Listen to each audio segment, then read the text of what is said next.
How to fix DNS error on PS5. Hi guys, welcome back to another episode.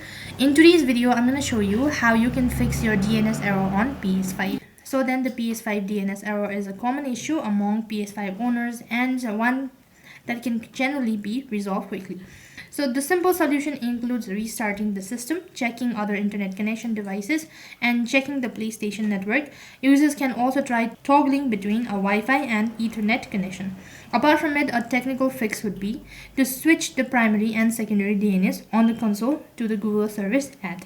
First of all, what you can do is you can just go ahead and try turning it off and turning it on again, and that might be able to fix the issue all at once. If this is not working out, then you can also try checking your phone, laptop, computer, or other console connected to the network, whether it's still working or not. If that is also not working out, then you can turn off your router for 30 seconds before turning it on. Meanwhile, if you are connecting your PS5 to the internet using an Ethernet cable, check if the cable is loose or damaged. Sometimes just changing the Ethernet cable works.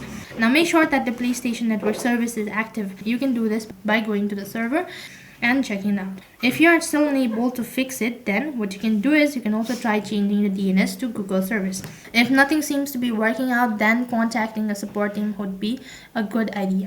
So basically go to the website and state about the issue and they'll look into your matter. So these were some of the methods to fix your DNS error on PS5. That is all for this video. I hope the video was helpful. Make sure to like, share and subscribe to our channel. Thank you for watching. See you in the next video.